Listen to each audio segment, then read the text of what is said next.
Hi, everyone. So, oh boy, did I think at some point that 2 weeks was going to cut it.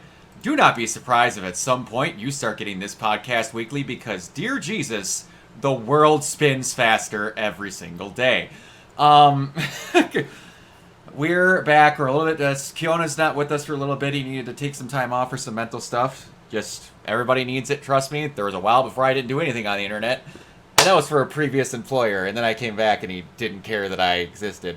I'll let you guys figure that out through the timeline of its own. But anyway, I did a thing, and I sent Michael a package. So I'm going to let Mike talk about his 2 weeks, and I'm going to let him open that package live on stream.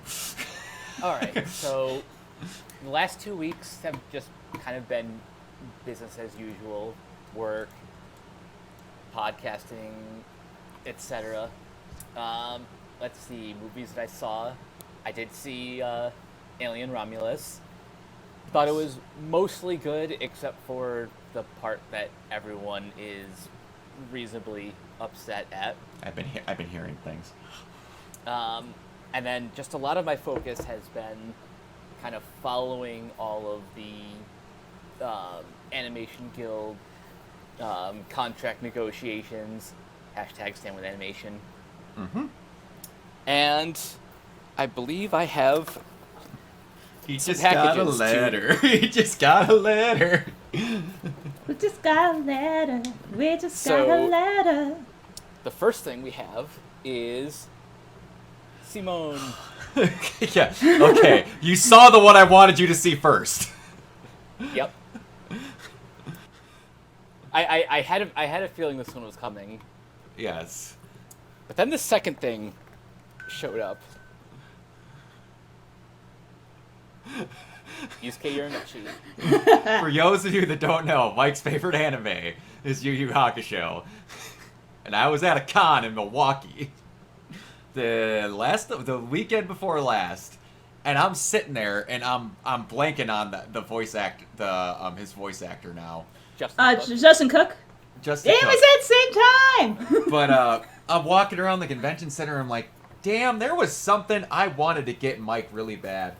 And I couldn't remember what it was at this con. And I'm going through, getting all my autographs, and all of a sudden I hit the wall and I'm like, oh, that was it! But seriously, thank you for these. These are amazing. Mm-hmm. Now to find a place to actually hang them. Yeah, these are really cool. Yeah, they're easy to get out of those. You just gotta bow it a little bit and then slip it out. But yeah, I literally was sitting at a table airing out that Justin autograph because everyone now likes to use fancy markers that takes a while to dry. So I'm just imagining Brock with a fan, just like... I'm literally just sitting at a table, and then I went and got food, and just the autograph sat there as I'm like chowing on food for like a half an hour waiting for it to dry to slide it into that protector. But, yeah. Alright, Bree, I will let you go next. How was your 2 weeks? Been interesting. Went to the store for a little bit just to kind of get some fresh air, do some sound design stuff. I went to an arcade, which I haven't done it in the longest time, so that was cool. I did some skee-ball and some pinball, and I got a second computer for work stuff, and that should be here Friday. Nice. I'm sure there's some other stuff I'm missing. Oh, yes there is. I had a tag portfolio review on Thursday that went great. Nice. Excellent. Nice. Alright. I have had a somewhat eventful... I went to Anime 414 and had a really good time. It was a brand new con. It was in Milwaukee. It's a convention that has only done stuff down south, and this is their first time there. It's at the building where I normally go for Anime Milwaukee. But, yeah, it was great. Like I said, I got Mike that. I got to meet David Matranga, who is the guy who voices Bertolt in Attack on Titan, but also Wave in Akame ga Kill. Got to meet Todd Haberkorn. I was pretty stoked about that. He might be the most easily talked to person I've ever met. That dude never stopped talking throughout the entire line, going through the whole way. he was an absolute gentleman, was jealous of my PlayStation sweatshirt. It's like, can I ask where you got that? I work for Sony, and I have not seen that sweatshirt. And I'm like, sorry to tell you, Tom, but I got that off a random Facebook ad. He goes, seriously? He's like, I'm going to have to let them know to step their game up. But, I got to meet the, I can't think of his name, Downs. Is it John Downs? It's the voice Robin Atkins? No, it's the voice actor for Master. It's the voice actor for Master Chief. Ah, damn it. It's something. It's Stephen Downs, I think. That I think it's sounds Stephen right. Downs. But yeah, that dude was absolutely cool, and he was wearing a video game actor strike shirt when I got up to him. So I got to talk with him about that. He's like, you're the only one that's commented on that. Thank you very much. I greatly appreciate that someone actually is wondering what was going on. Because I was like, yeah, you guys want simple shit, just like medical personnel and other things on site. Like, it's not big asks. He's like, thank you. I'm glad someone actually understands that. But, yeah, it was a fun time. I was kind of upset because I didn't get the cosplay because it was kind of a last-minute thing, and I need to get haircut, trimmed, and everything for the wigs and stuff that I use for my Nero cosplay. And I normally don't get art as much anymore, but I did see a booth, and if I can remember it, I'll put it in the comments. These people make, like, stained glass Oh my god. Wow. art, and I don't know if this will help you, but if you guys can get this in the video, that is their QR code for their site, and that is the Culture Comics. That's their thing, but yeah, they have all sorts of stuff. It's mostly anime, but when I saw this White Ranger print, I'm like, yes, please. They're all magnificent. They are freaking immaculate. But yeah, that was a good time. Got to talk with some organizers for some other cons and stuff like that coming up, so I'm pretty excited about that. Other than that, I'm going to keep it really short because we have a lot of stuff to talk about. Oh boy, do we. And a lot of stupid things to talk about because, my dear God, did everyone get hit with Full the on stupid stupid stick? pills. It's not good. Oh, it's not good. No. We have some buyer sells to get through and then some really longer topics, but one thing that I saw during Gamescom Live, and then Mike commented it into the freaking topics before I got to. Mike, buy or sell the secret level trailer? Super buy. And I say this less as a gamer and more as a fan of Love, Death, and Robots. Mm-hmm. I'm super happy that we have another anthology animated series, and while you don't get to see much of however many shorts will be in 15, the I series, believe. 15. Okay. They all look fantastic. I can't wait to see this. And this comes out the month after Arcane Season 2. So Yeah. Oh, so we're gonna be having a good holiday? Yeah. Oh, yeah. Bree, I assume you buy this? Yeah, I haven't had a chance to watch the full trailer, but it's probably the closest we're gonna get to a new Mega Man game, so... Not wrong. He was one of the ones that was shown, so... I bought the hell out of it. I've literally been the guy that for days... Now, they're not as much as the kings as they used to be because other people caught up, but Blizzard used to be the kings of the cutscenes, and they are still pretty much up there. And I was like, I just want a TV series of Diablo that just looks like this. I understand it'd be expensive, but you guys have more money than God, and I just want it. And then I saw in there that it was a Mega Man one. I saw Kratos, I saw Jin from Ghost of Tsushima, and then they flashed like all the companies that are going through, and sci-fi was not something I was expecting. Yeah, but Pac-Man is a sci-fi epic was not something. Yeah, there's some wicked ideas in there. I'm quite excited about that, and it's Amazon. They're pretty good on their track record of stuff of what they want to do, so I'm pretty excited about that. Yeah, And- the thing I love... I'm so sorry. Those are good. Okay. The one thing I was going to say about Amazon, and, love them or hate them, the one thing they are is, consistent. They are very much quality over quantity. They are, absolutely. They're the ones that are about the closest with Apple for if it's on our service, it's going to be good. Okay, I don't know if anyone else cares about this, because I literally grew up on these games, but I just saw that they're relaunching Backyard Sports, And So it's that's going to have video games, merchandise, film, TV projects, and more are in the work. Mike, buy or sell, the best news ever. Yeah, I buy this. I didn't Jason Kelsey say a while ago he was interested in? Yes, he something? did. Yeah, he said it Yeah. on his podcast with Travis, I think. Yep. Yes. And now it's finally coming to fruition, which is honestly just really cool. Yes. He better do some voice acting in there. Oh, I could see it. I assume you buy this. Yeah, which, by the way, Jason Kelsey's voice acting is hilarious. And I'm using acting in very high air quotes. Jason love- Kelsey doing anything is great. Jason Kelsey is a national treasure, and I love Yeah. him so much. He is. I can't remember what game it was, but when he jumped out of the box with his shirt off. It was the Bills game. Yep, it was the Bills game. That was just that man is the best. And then they had that WrestleMania moment when it was in Philly. When he had that mask on, I'm like, you cannot tell me that's not Jason Kelsey. I know who that is. And he took it off. I'm like, oh, surprise! I know that beard a mile away. Nothing's gonna beat the Mummer's outfit. And him just getting fucking drunk as shit and just marching through the streets. Yeah, that was pretty up there.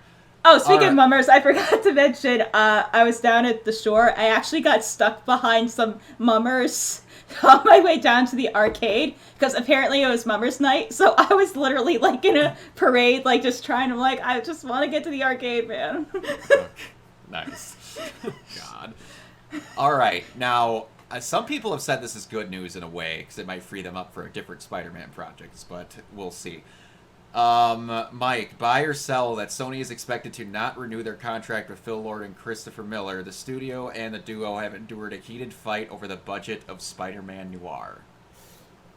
People are expecting to like this because it might free them up to work on the next Spider-Man live-action movie. I sell that's why they're having tensions with Sony right now. But sadly, I kind of buy the fact that are some tensions with Sony, given everything that's happened, or everything that we've heard about since the release of Across the Spider-Verse. Yeah, Brie? Yeah, kind of hard sell too. I mean, I'm not absolving them of any responsibility. I mean, they're still producers and directors on a lot of these projects, but it's kind of a shame. They've had such a long storied relationship with Sony, and then it just kind of because of the way the industry is right now, they're yeah, nope. Yeah, it's sad. They used to be the kings of doing whatever they did, and ever since that all got together, it's just kind of if I'm I like the stuff that they do. It's just that put a real black mark on their reputations. Going back to a gaming topic for a second, and a thing that I didn't see coming from you could get a mile away. Bree, buy or sell that Nicolas Cage has been cast as John Madden in David O. Russell's Madden movie. The film will be part biopic and part making fun of the game. I don't think I've wanted anything ever more in my entire life. There better be a fucking turducken scene. I swear to Christ, if it isn't, then just throw it all away. Part of me, I don't know if either of you, Mike, I'll let you go next. I don't know if either of you have seen that, I think it was a Mad TV sketch, where Frank Caliendo was impersonating him, Yes. and they had him do the commercial for, I want to say it was Tampax or Maxi Pads. I can't remember which one it was, but my God, it was so funny. But it was what does John Madden know about this? He's like, you're right, it's nothing. In second, they said they'd pay me in cheeseburgers, and after I heard about the cheeseburgers, I was all in. And he's got the fucking teleprompter when he's describing all of it. Oh, it's funny. And then, and the other one is the Magic Puff popcorn maker, and he just gets hurt trying to operate it. Oh, it's freaking hilarious. Mike, buy or sell? I buy everything except David O. Russell directing.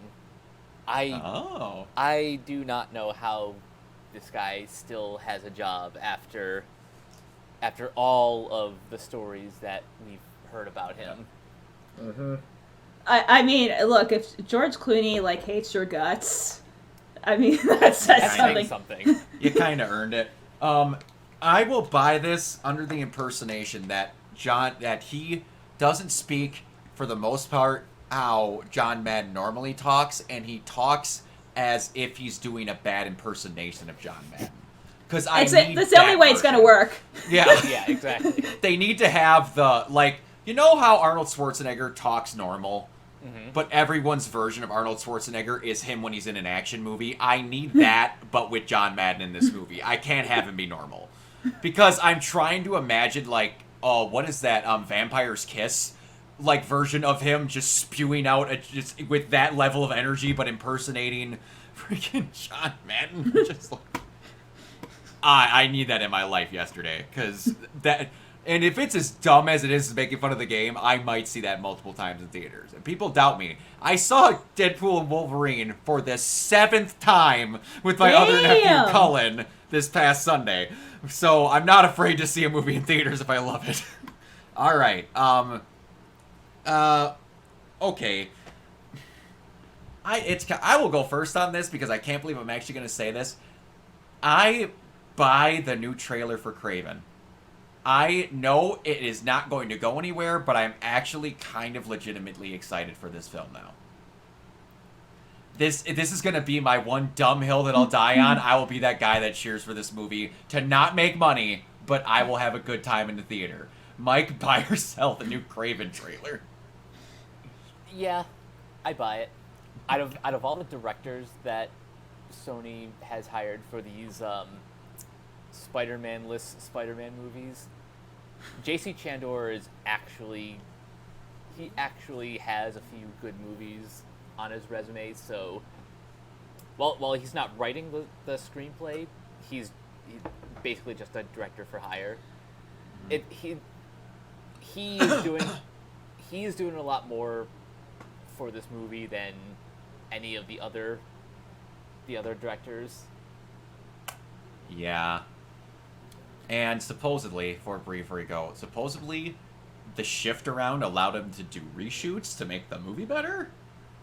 I kind of want to see pre-reshoot Kraven.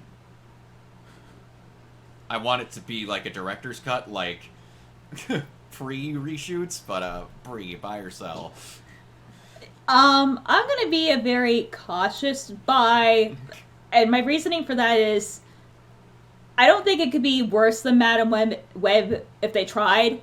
And also, Borderlands came out, so there's no way it's going to be the worst film of the year. It's physically impossible. If it's possible, then I'm ending it all. This is the abyss. No. That man, there's very few times where I encourage people to wait for a movie to be in streaming, but I need to see just how little amount of money that Borderlands movie can make. Coraline made more money this weekend, and that movie came out 15 years ago. Here's the crazy thing, Coraline made more this weekend than, it did its actual opening weekend 15 years ago. That's what happens when you get a better reception later on and people realize they could be wrong about films. Because, I had no interest in seeing it when it first came out, and then I saw it later on, and I loved it. It looked weird. That is one of those movies that, in my opinion, was not done well by trailers. Oh, yeah, no, and which is a recurring theme that I've noticed with Laika is, their trailers are bad. Bad. Yeah. It's not just Laika. Pixar, too, even has that trailer problem. Actually, that's just all animated movie trailers, where they sell you the worst aspects of the movie, and they hide all the good stuff. Yeah, absolutely. All right. So this is a buy or sell. If you think, I'll say if you thought this was good advice. Mike, Fede Alvarez shares the note that Ridley Scott gave him the first day of Alien Romulus filming. Good luck, good health, good hunting. Don't fuck it up. Very best wishes. I will buy that is good advice. That is such a Ridley Scott response, though. It is. This coming from the guy who just made the last one, which was Alien Covenant. But yeah, I only sell that Alvarez fully delivered because, slight spoiler, there is a character created with partial generative AI. oh, it's Yeah, I know what you're talking about. Yeah. I heard part. It's a character that it's been passed away, Yep. right? Now, do we know if that was okayed? From what I've heard, allegedly, no. the estate did give them permission, but again, Okay. it's hard to really say. Like, even if they did give the permission, it still feels just off and not Like if it didn't need to be there, kind of thing. Does it Yeah, move the exactly. plot forward because they're there though? Well, the okay, so it's an original character, but using the likeness of an actor who passed away. So no, the character did not need to be there at all. Yeah, I actually saw like the clip online. It's like such a bizarre, like creative, like not even getting the ethical choice. It's just, it's so like weird because I guess they wanted to tie it between like Alien and Aliens more, but it's still, I'm like, what? Just a really kind of baffling choice, to be honest. Yeah. Okay. All right. Yeah. All right. I guess we don't need to go any more into that one then. All right. So I'll answer this one because Kyona's not here on this. Xbox will continue to target new audiences as console sales continue to fail. Microsoft CEO Satya Nadella says the real goal here is to be able to take a broad set of content to more users in more places. In other words, we're not getting any more Game Pass subscribers. Oh my And lord. the best part is I streamed game night opening or Gamescom opening night 1 today, and as they were showing R.I.P. Matty Nice, and as they were showing Indiana Jones and the Great Circle, they were like, here's the release date, it's uncovered, blah blah blah, and then Jeff Keighley's like, and there's one more announcement, and then I went, it's coming to PS5, and then all of a sudden it rolled up, it's like spring 2025, and the PlayStation logo showed up. I'm like, oh shit!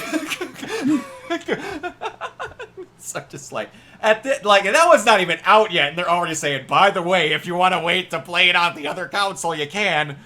What? Just stop making Xboxes at this point.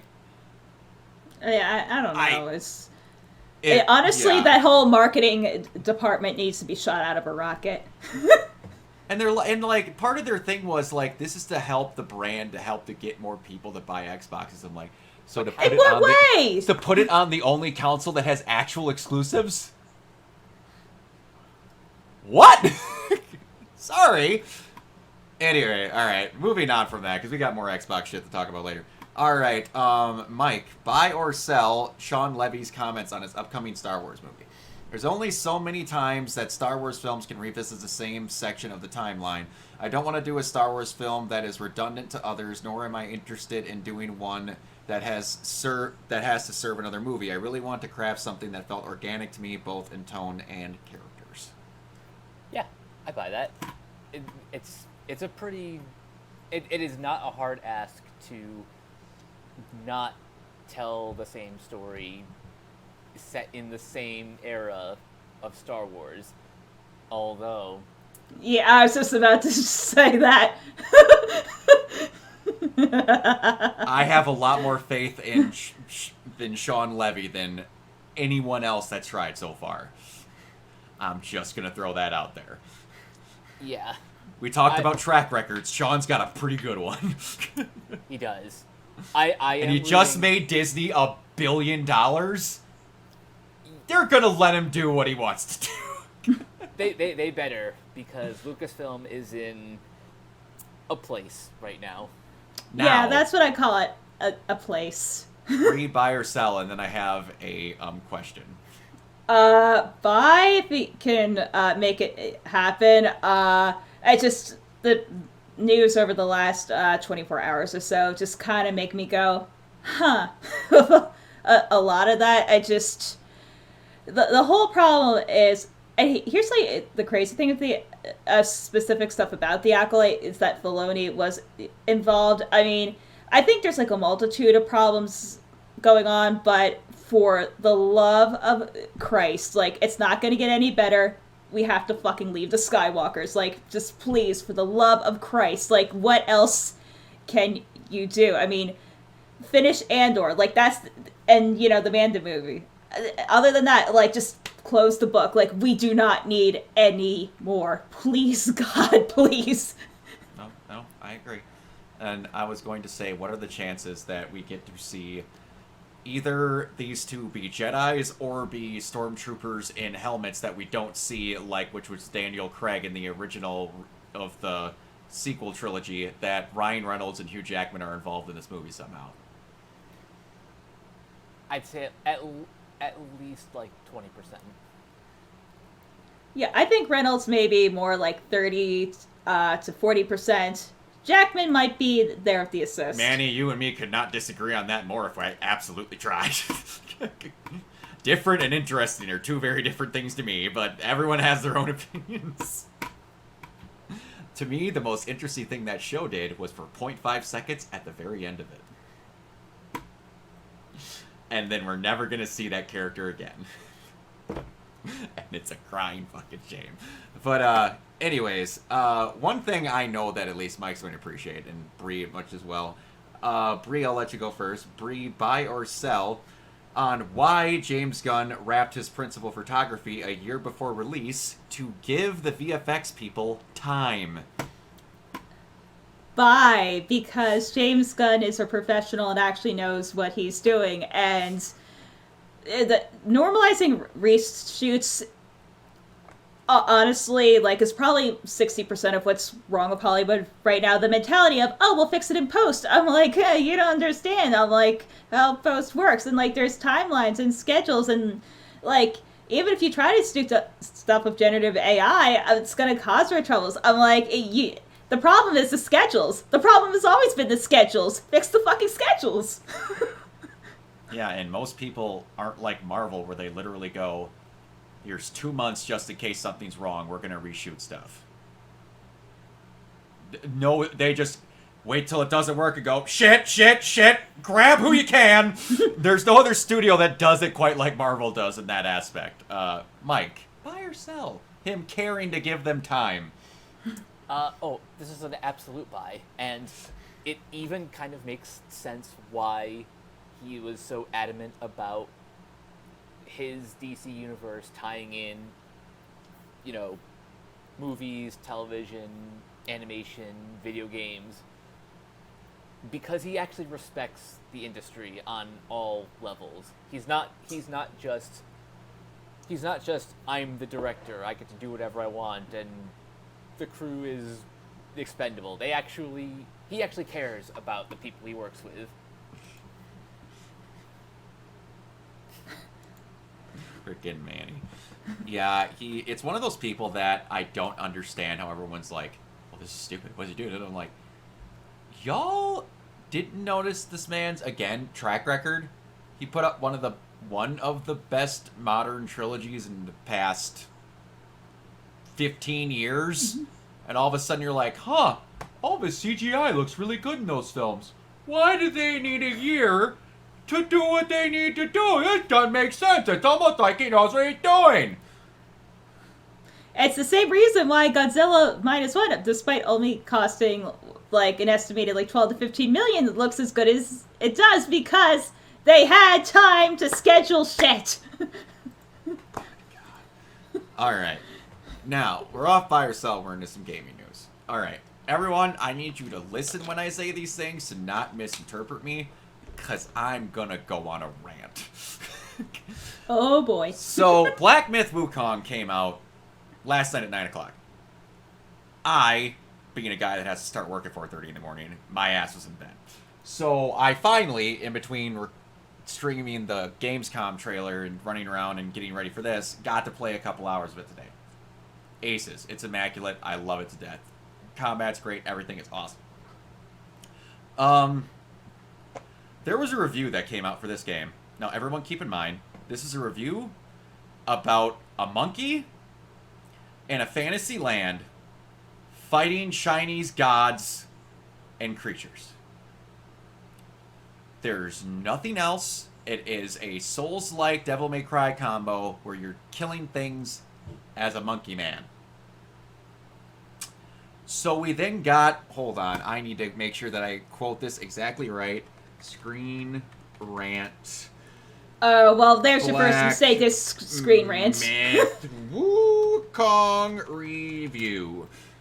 Where is... Someone's got to have the video. Where's the images? Where's the images? Here we go. So, Screen Rant. Well known for video games.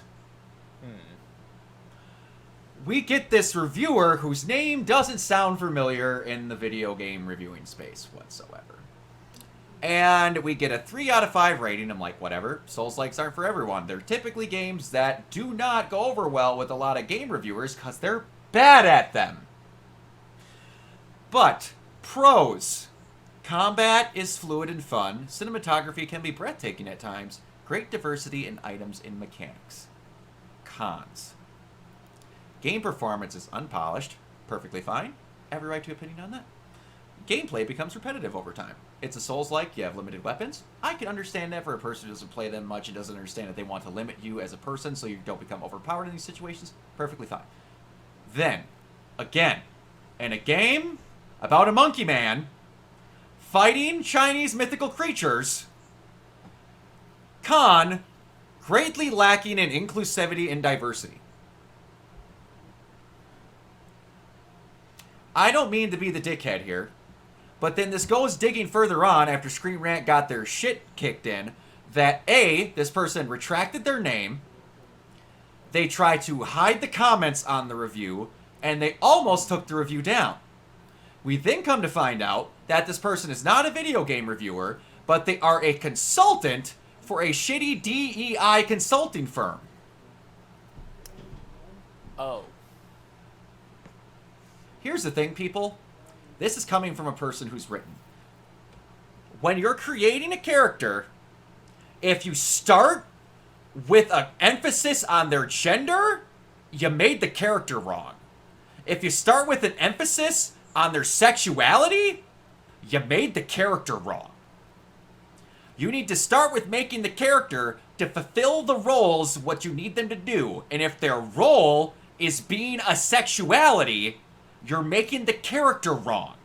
You make a good character, and then they develop into something, and you go, as I've made this person, it kind of feels like they might be a lesbian, they might be gay, they might be trans, they might like whatever. That becomes after filler flavoring for a character. You shouldn't make a thing and go, it better if gay.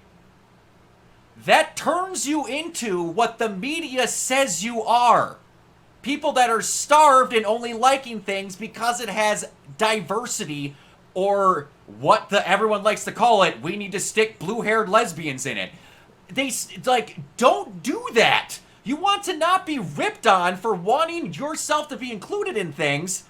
Don't rip on something that literally would make no sense if it was in it, or would have no need to have it, not have it.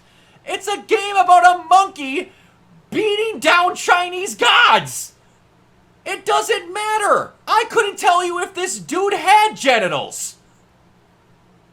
Sexuality doesn't matter. In this situation, this is the dumbest thing on the planet. Should things be represented? Yes. This is coming again from me. Again, every Sunday going to a Christian. Baptist for about 7 years, Catholic for the rest. I am writing a fan fiction and also another story where I'd say a third of the main cast are either lesbian or bisexual. Because that's what the character just turned out to be and felt. I don't care. And you shouldn't care. Here's what I can hang it out as. Correct me if I'm wrong.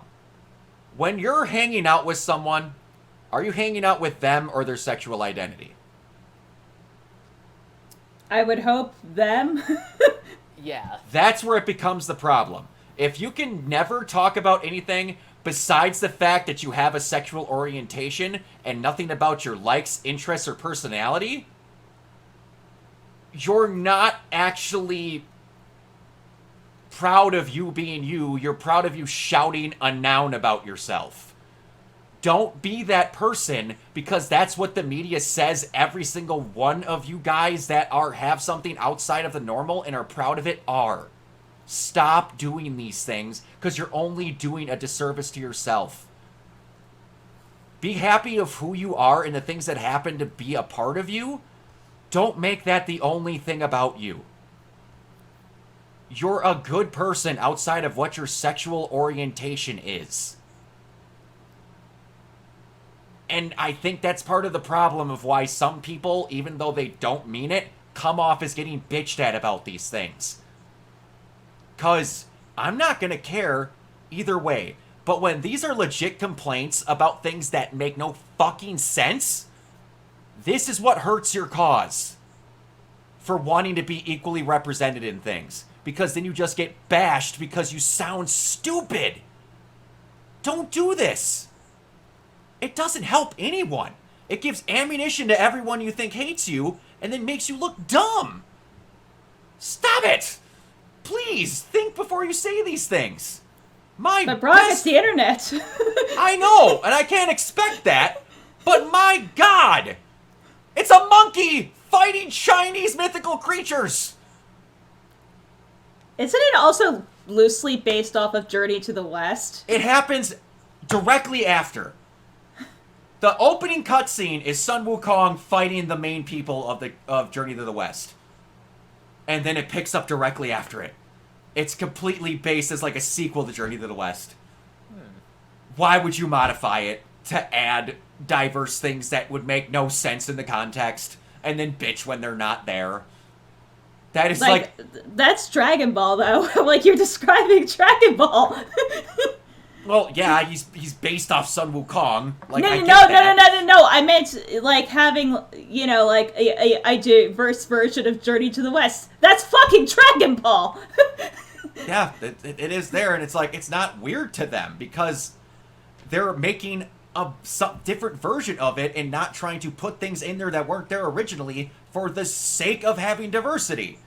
Now, this is not like another great example. Good friend of mine got upset when Wally West was black in The Flash. On top of the fact that they made Wally West in the comics black like 5 years before this, and then told me he was a giant Flash fan. I'm like, if you were, you would have realized that this has already happened and not just found out about this now. But also, he said the statement that Wally West is known, keep that word in mind, known for having orange hair.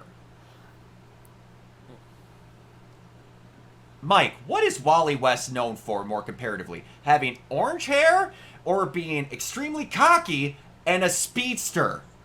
Yeah. No one opens a fucking comic book and goes, man, I can't wait for Wally to have orange hair in this panel. No one does. And also the weird thing is that some people of African descent do actually have naturally red-haired or, like, Aboriginal people. So Yeah. I'm like, you're wrong there, too!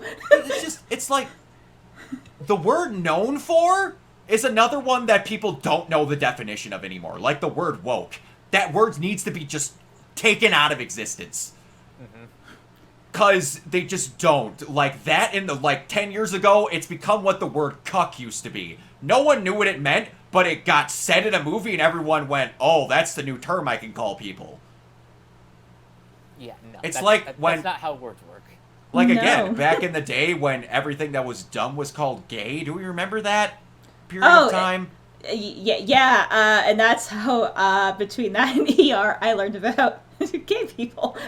Exactly, and I'm like, how do we get from the original term for gay, meaning happy, to stupid? I was like, oh, because it got involved with an orientation of someone liking something that's not normal. That's how we get bad. That's why I'm bringing this around to make good decisions when you're trying to advocate for this stuff. Don't just stamp it onto something and go, that's not going to irritate anyone because I didn't pay attention and probably actually didn't pay the game and just watched a cutscene. Do-do-do! Well, Anyway. here's the thing. Screen Rant just kind of sucks in general. Now, correct me if I'm wrong. Weren't they the outlet that right after Chadwick Boseman passed, like not even like 24 hours later, having like a theoretical like recast article? Was that Screen Rant? I don't remember that. Yeah, I don't remember that either, but It very well could have been. It was either that or Collider. Yeah, it could have been that. I'm not sure. I'd have better respect for Collider than Screen Rant, if I'm going to be honest. same. Even though they're actually both owned by the same parent company. Ugh. Kind of bizarre. Either way, Collider's got a better track record. But moving on from that, that was my rant. People want what you want, but don't be dumb about it. You can want things and be happy that they're there, but don't try to force feed them into something that it doesn't need to be. You know what it is? This is like so much of I was actually rewatching a video, someone who covers like bad like internet art, and they were going over Binder Miku Jefferson and like that whole saga. Mm-hmm. It's just so much of like right now because it's just like Tumblr stuff. Like I've been listening to this bullshit for like 10 years, and I'm like, yes, I want more diversity. I'm writing stuff with like diversity. I am someone who's diverse. Am I the most diverse of diverse? Probably not, but that doesn't really matter. But a lot of it is just so based on like, you know, what you are. And this is why, you know, for me, it's like kind of hard to like, you know, come out to people. Because I'm like, to me, it's just like, you know, negative connotations aside, I'm like, it's just not something that I would scream out like every day unless, you know, I was with other queer people, because to me that's fucking weird. Yeah. And like the perfect example of having it and it not affecting people, my now surrogate dad, Luke. When the Last of Us TV show came out, everyone knows they greatly expanded upon Bill and oh shoot, what was the other guy's name? Bill and I can't remember. Was it Frank? Frank. They greatly expanded upon that episode and made it an entire love story of them and their entire events in The Last of Us, which was not as expanded on. You find out that Bill and Frank were a gay couple, like at the very end. And then I'm watching this with probably the most devout Christian I've met in existence. And then we're done with it, and then we're like talking about it with his kids as we were watching all together because they knew nothing about it, but they knew me and Morgan really liked the game. And then they're like, wow, they're just, yeah, and he goes, it really shows you what matters at the end. They loved each other, and that's all that matters. Not a word about the fact that they were gay. Didn't care. It was written well, and that's all he cared about. He enjoyed it.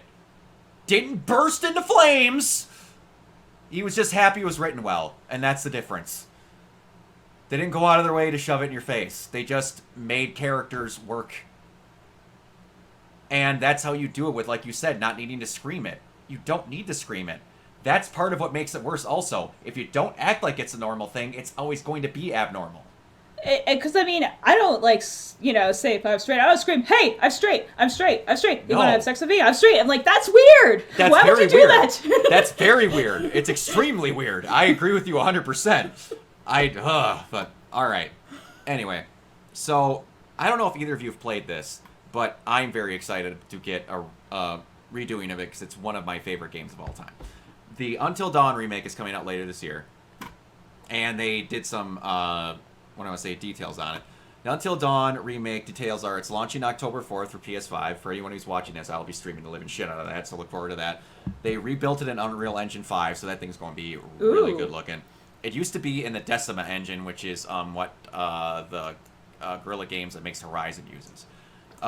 Improved textures, materials, rendering, animation, redone death scenes. Oh, I can't wait for that. Improved visible injuries, fixed and third-person view. third-person camera, which people that don't know fixed, it's what the old Resident Evil games used to be, where you like ran around corners instead of having the camera always following you. So that's an interesting twist that they've added that in. New collectibles, which I'm interested to do because the lore behind that is like shockingly good. It was the best advertised game ever because there's a secondary threat that's in that game that never got shown in trailers, and it really pulled off in the game. Reworked prologue, which is what sets it all off and is a big death scene in it. New accessibility-ish settings, which I always love. And a new stay calm mechanic, because in the game, like, I don't know if you guys played the PS4, there was that light in the front. And the stay calm mechanic was... They kind of explained it as don't move the controller, because there was, like, an outline that went like this, and then it matched the light on the controller, so it's like... It kind of acted to make you, like, don't move the controller. But in reality, you were trying to move to keep the light in there, but they never explained that properly. So people were failing those prompts and then dying. So I'm very happy that they changed that. Because when they did it in their next bigger game, The Quarry, they fixed it quite a bit. But, yeah, I don't know if either you played or excited for it. I'm excited about that movie that's coming out, too, so... Yeah, same.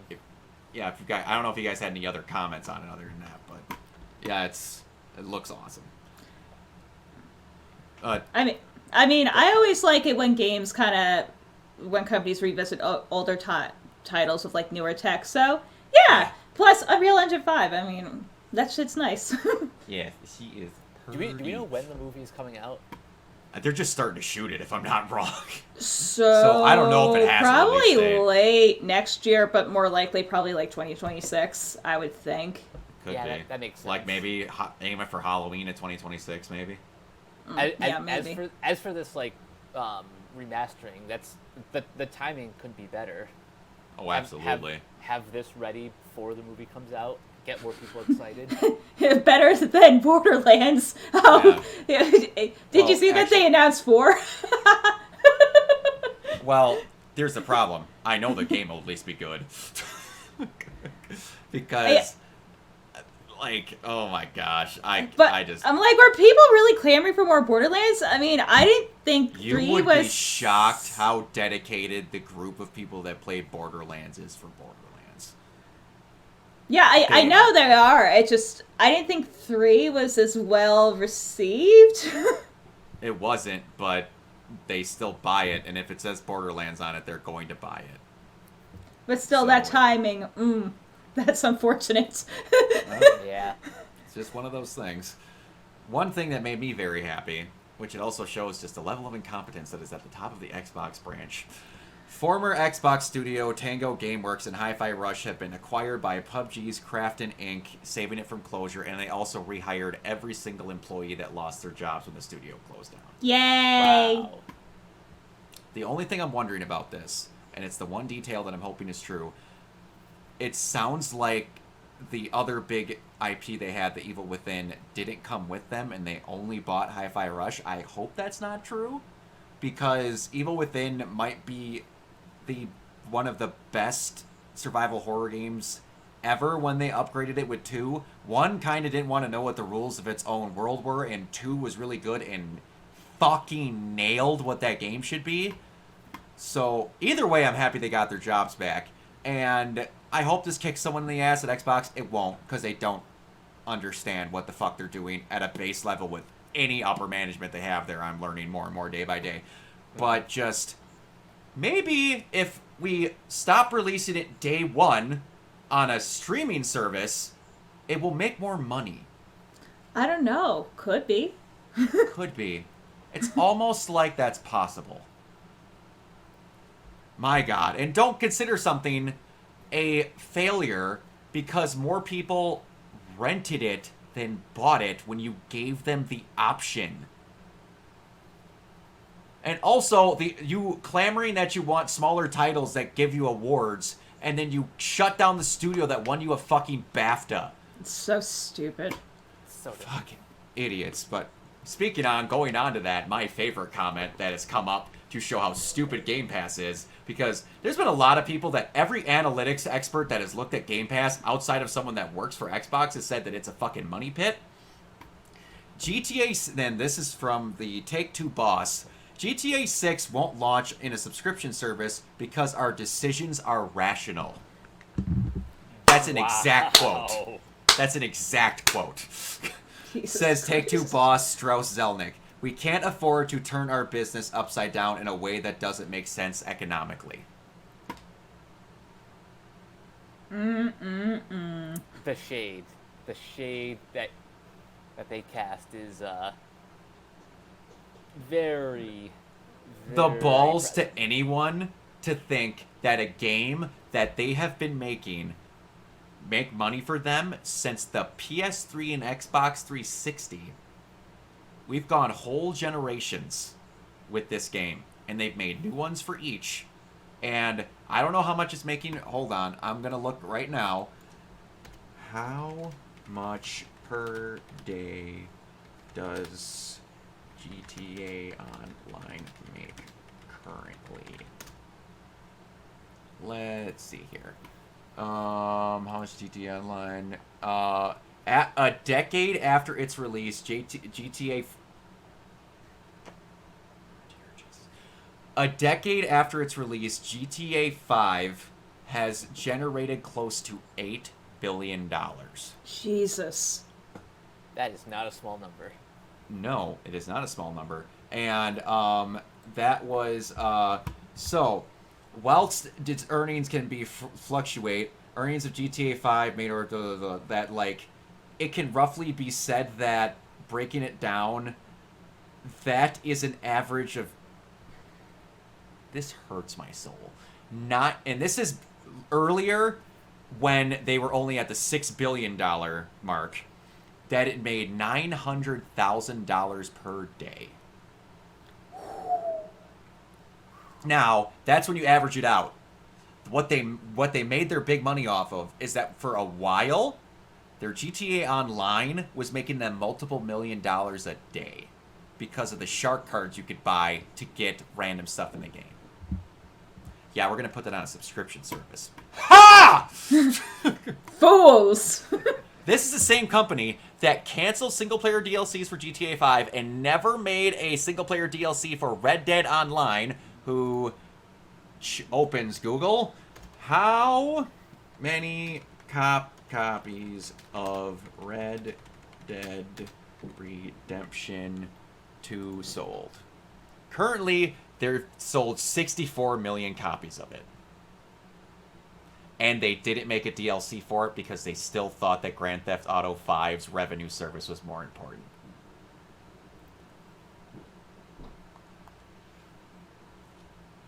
They could have sold a $10 DLC, everyone buy it, and made a $640 million profit.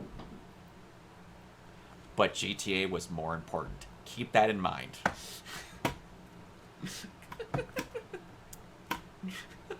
Oh boy. Good lord. Alright. Now, we're going to get another thing here. We're getting a lot of this gaming shit has to do with redoing of stuff, but then we're through the gaming, which is not a lot. Then we're going to get into the juicy parts. Ooh. Alright. So, those that don't know, Bungie, when they bought them, when Sony bought them, was their status was, as long as they're making money and good, they stayed independent. But if they started like going in the red, that Sony would be allowed to take them over completely. And then people shouted from the mountaintops as Bungie was literally on fire in a dumpster for like 3 years straight. Don't let Sony take them over. They'll ruin the company. They are doing so well on their own. I'm the head.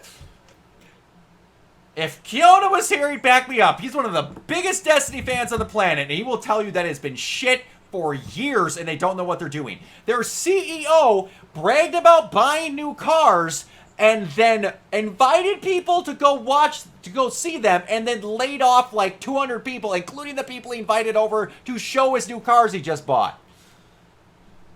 Yeah. And that guy's so not great. doing so great. And the only chance that fucker's going to get fired is if they get taken over completely by Sony. Everyone's like, no. The guy who shows cars to freshly fired employees, he's better. Please, don't do anything to their current set path. Everyone. I know that Sony's not perfect. They aren't. But Bungie's not doing well as it is. Let's stop. But anyway, Sony's CEO and CFO Hiroyuki Totoki, I think it's pronounced, gave some details on the restructuring of Bungie. Purpose is cost restructure and portfolio optimization. We have to enhance the efficiency of the business because their efficiency is... Bungie back office functions will be integrated into SIE, so basically they're more integrated and not independent. Bungie headcount and resources will be concentrated into Destiny 2 and Marathon, because they were working on other stuff too to try and make other things work that we just... Yeah. Other title development at Bungie will be transferred to PlayStation Studios so they can concentrate on the 2 games that they're working on and not divert their stuff out, and an optimized overall studio structure because they pretty much don't have one. But here's the other thing that I was going to bring up involved with the James Gunn statement of tying in video games and stuff in the same universe. I don't like doing that with that thought because the thing that is I thought could happen is happening most likely. They openly made a statement at WB saying we have 11 studios here and we have a lot of IP, and there's also a lot of interest coming from other companies to take advantage of the IP for gaming, which we're looking at. Which it's starting to aim at also with other internal reports that they're pretty much going to stop making games themselves for the most part and start shipping everything out and just hope it works. They're going to become what Marvel was in the early 90s. Because God knows that turned out well for them. Yeah, and look where we are now. Yeah, now we can't for the life of us get frickin' Marvel or get Spider-Man out of Sony's grasp. We can't. So we get Madam Web and Morbius, and now, as much as it's going to be bad, I'm actually kind of looking forward to Kraven for it to be a possible trash fire, but also because I think Aaron Taylor Johnson actually, now that I'm seeing it more, was a kind of good pick to be Kraven, because he's pulling it off in those trailers. But, yeah. Anyway, that is all the gaming stuff. So, we're going to start out with some really good news. You can't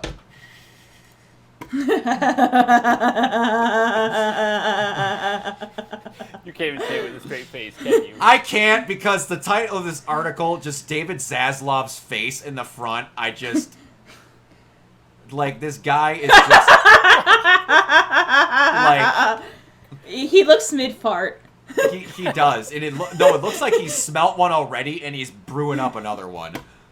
Warner Brothers Discovery has been put on a watch by S&P Global for a possible credit rating downgrade over linear TV weaknesses and Hollywood studio pivots for the streaming service. They've been put on a negative credit watch. Shouldn't have pissed off the NBA. Yup, and on top of that, where was it? Warner Brothers Discovery also just revealed that its TV networks are worth $9.1 billion less than they originally thought. Jesus Christ. Alright, let's just pour one out for old Warner Brothers. You had over a century, y'all had a good run. So, comments? It's almost like they have a bad management team.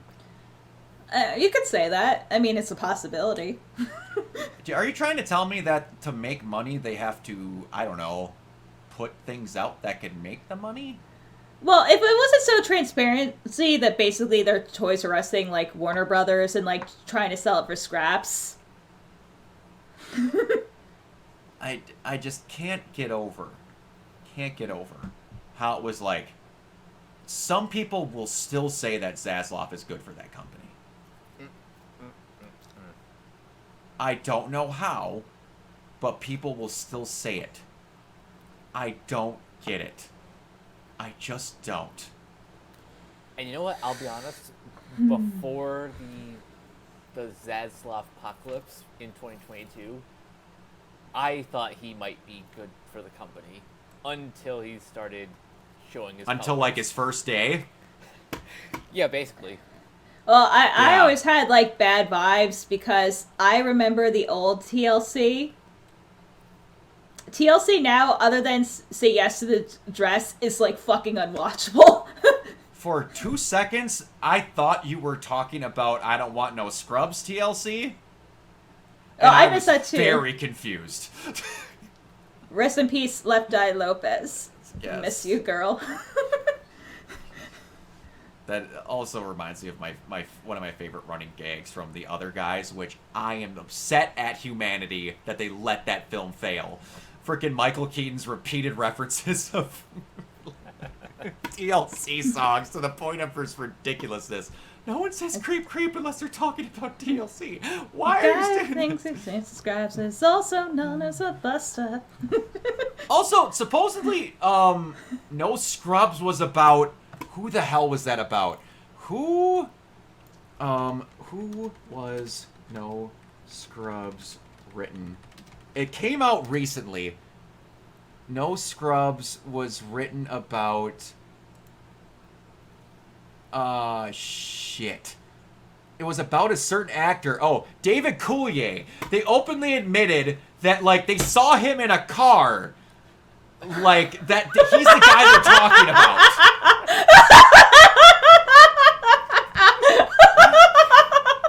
Of all people. And I was like, yeah, I was... And I think a lot of people forget, like, how mainstream TLC was, and, like, I feel like it's awfully I mean, now, you know, there's more negative connotations about all that as, like, a piece, but they sang, like, the theme, like, TLC was, like, fucking everywhere. Yeah, and also I forgot also that Alanis Morissette's You Want to Know is also about Dave Coulier. Why what was I don't know. I'm like, you would really think it was Stamos, but I guess, you know, Dave Coulier was getting it. I don't know. I don't know. But, like, I honestly think also part of it was, like, an interview with, like, them talking with Stamos. It was, like, it was something else. I'm like, Uncle Joey? I'm like... Oh, yeah, okay. Cut it out. Cut it out. But, yeah... That was wild when I heard about that. But, okay. So, on to some better news. This became a small thing that became something very big. And I think when I post this on YouTube, that I might just put the title as Beau Demayo really should have shut up. This is good news.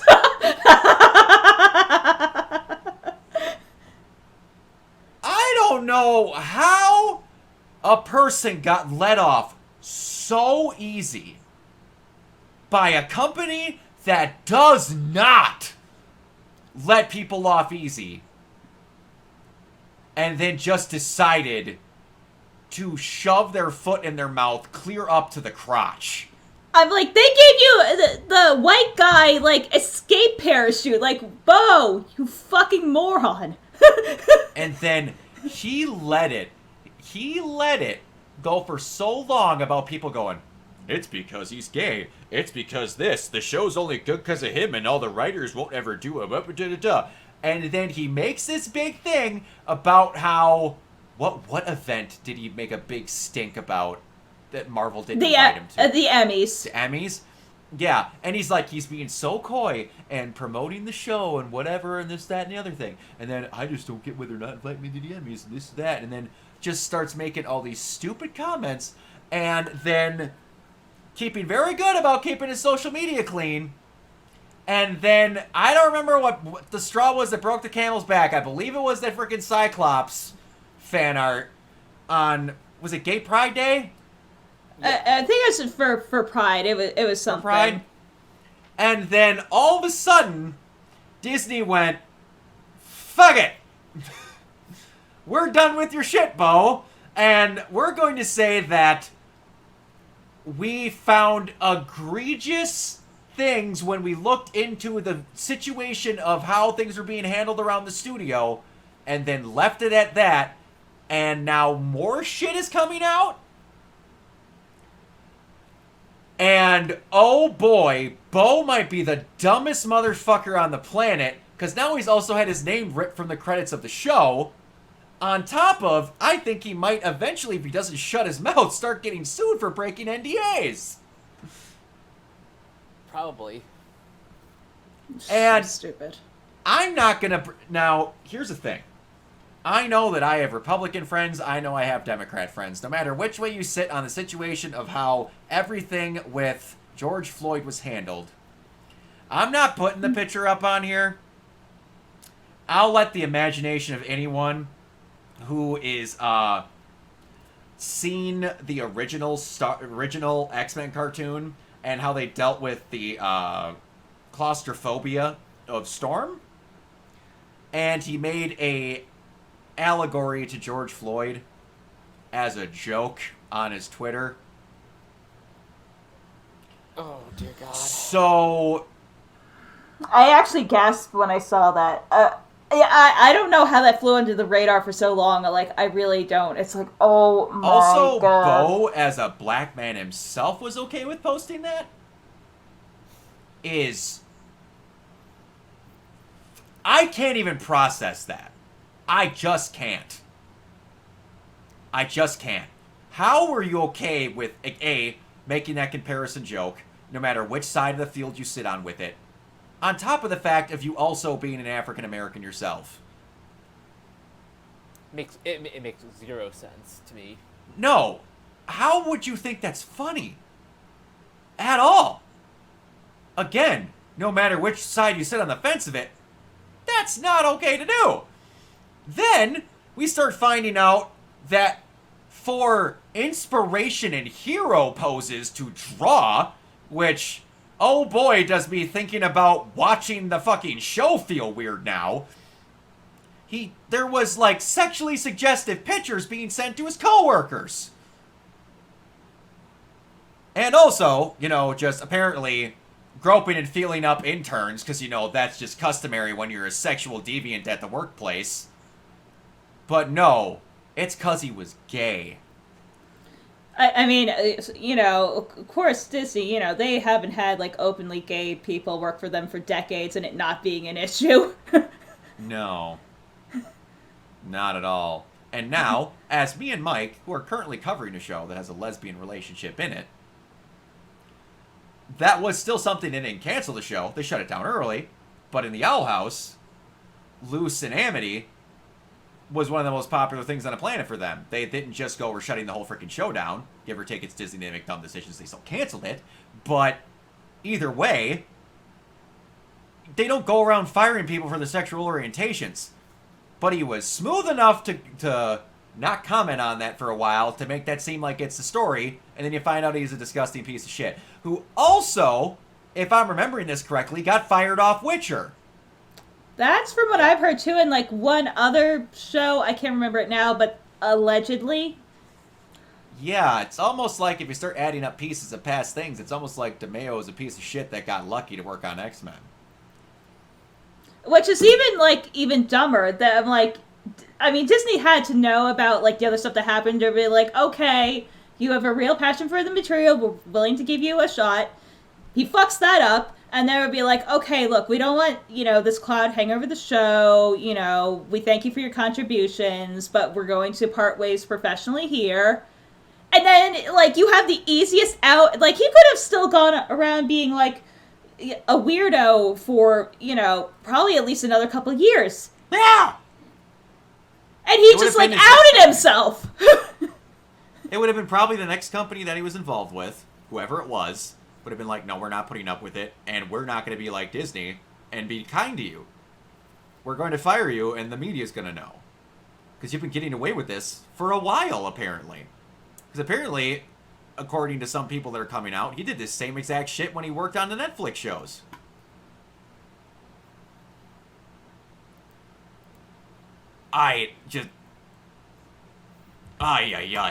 But, anyway, yeah, he's just... The further it got towards the podcast was when all this shit started blowing apart. And every day something more came out. And I wouldn't doubt if more shit comes out directly after I upload this podcast. But joy to the world. Fucking idiot. Alright, now. Seriously. From when Disney giving a guy out and then being kind to them, we're not going to let them get away with shit that they've done that is bad. A doctor died at Disney Springs restaurant from an allergic reaction after being assured the meal was allergen-free. The restaurant in question is on a Disney property, not owned but not owned by operated by Disney. And then they tried to get out of the lawsuit because the guy had Disney Plus. That's evil. Well, I guess they're using it to get out of arbitration, but it's like the biggest fucking reach on this planet. And Josh D'Amaro, who's the guy who runs all of Disney parks, made a statement yesterday saying we're dropping the arbitration. But I swear to Christ that Disney's legal department and Disney's PR department do not fucking talk to each other, because this keeps fucking happening. They do. And, like, there's always been the rumor that no one's died at Disney World. Of, like, how your head gets chopped off and you're just taken under the tunnel and dumped off of property lines. Like, that just doesn't happen because it would ruin the sanctity of the park.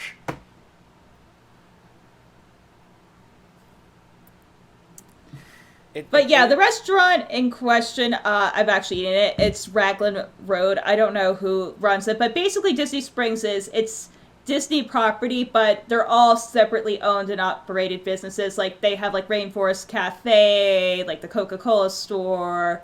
It's basically like an outdoor shopping mall, kind of like Tanger Outlets, that kind of vibe. Yeah. Mike, you were going to say something? Disney can be very evil in situations like this, and there was another story like decades ago about them suing some like nursery for using like copyrighted things on their on their building. Oh dear God. Yeah, it's everyone. When I'm saying earlier that like Disney let them off, 99% of the time, mega corporations do not give two shits about you. They don't. You are a thing that gives them money. That's what you're going to be. When we talk about movies where people were like, I always shit on the thing where everyone's like, they're making it as a cash grab. Everything they make to give you is a cash grab. Because that's the point of the product, to grab cash. They are a business. Mm-hmm. Some of the actors that are hired care more, but they are there to make money too. But anyway. So, I'm not going to say it's a good company, but Riot has hired a former Netflix executive, Brian Wright, to run a live-action studio following Arcane's success. Why? Just why? Because they didn't learn the right lesson from Arcane's success. Yeah, I was gonna say the exact same thing. Like, they went right when they should have went left. But here's the crazy thing: they started to go right. They actually They bought a good majority stake in an animation studio. Yeah, in Fortiche. Yep. So everyone thinks like, oh, they're gonna, do other animated shows, and then this is just, huh?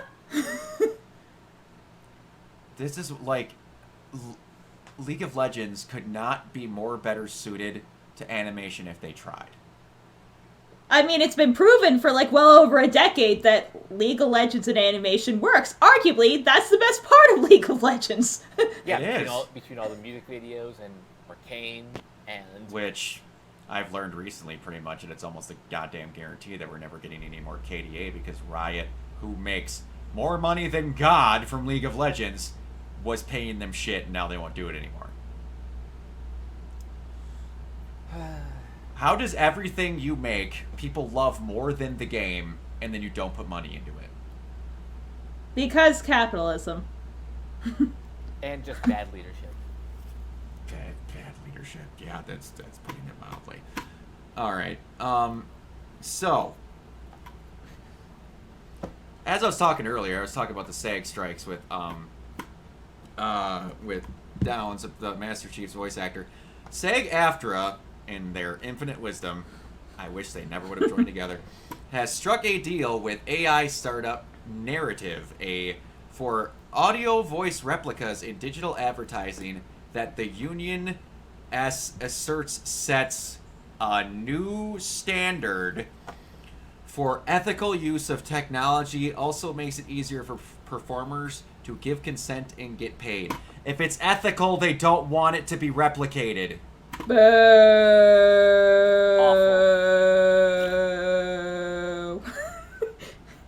What did they literally just strike for? They could not give a fuck less about half of their things at all. Did you see the tweet that they deleted the other day where they said non-union voice acting was lesser acting? How the fuck do you think they get their union cards, Duncan? How do you fucking think that works? Yeah, I saw that. I'm just...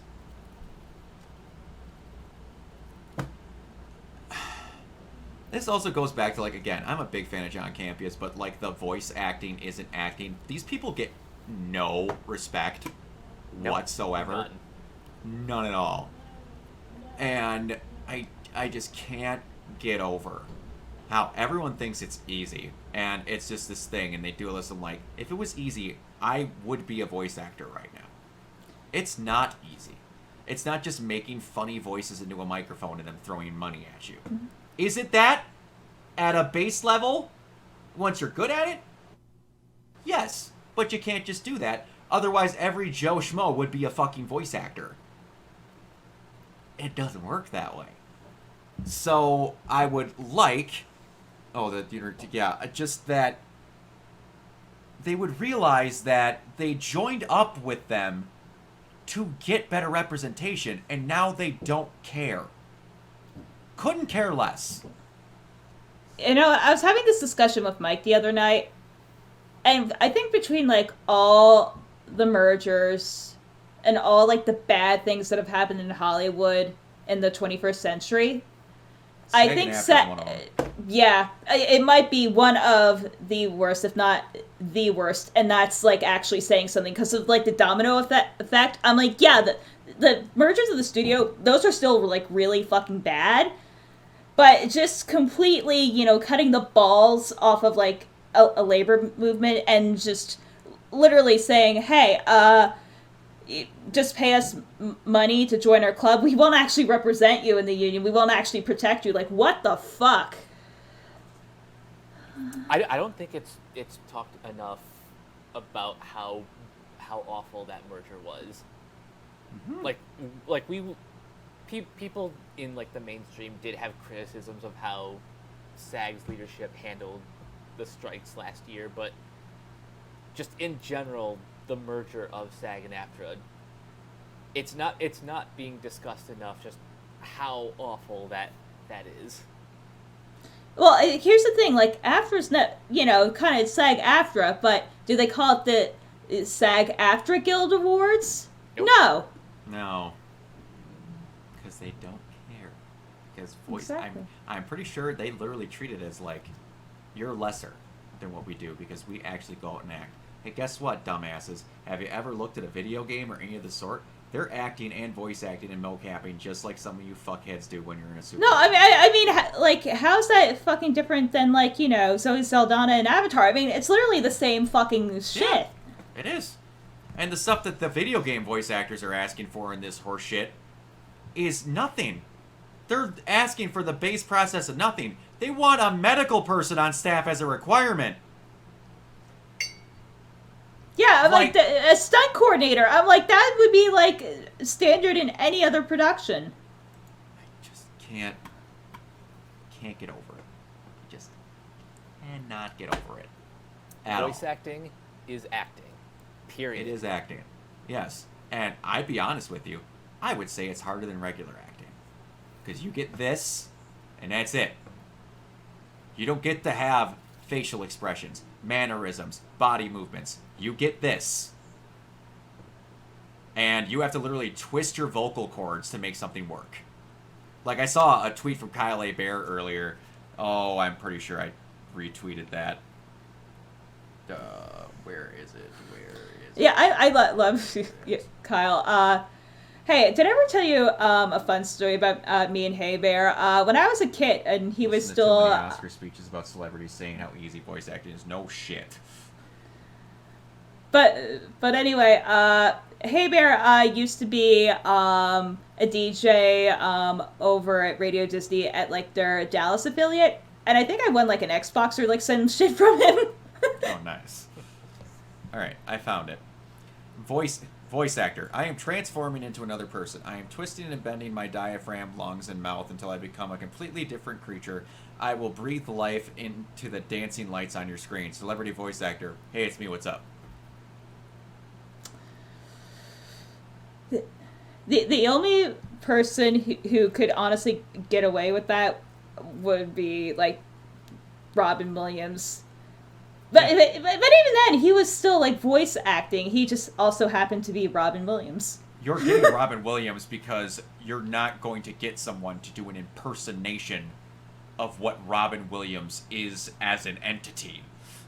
You're hiring him for a very specific purpose. But you get situations, and I'm not going to lie about them, like Robert Pattinson in The Boy and the Heron, where he is actually voice acting. Like, he sounds like a goblin creature in that movie, and I couldn't have told you that was Robert Pattinson. There are situations where it is different, but it's not very often. They just kind of go, what do we want for this character? What's her personality? Kevin Hart. What's her personality? No, I just want him to sound like Kevin Hart. Well, I mean, that's G-Kids and NYAV Post. Like, you know, Stephanie Shea and Michael Sinterkalas actually give a shit, so... Yeah.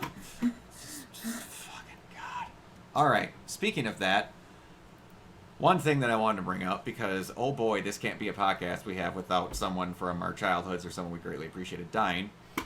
Rachel Lillis, the voice actor of one of my childhood crushes, Misty, and then as I got older, older adult crush, Jessie, has passed away. I did not know when I was younger that Misty also voiced Jessie, and also the guy that voiced Brock also voiced James. Yeah, looking back and kind of remembering those voices, there were some similarities, but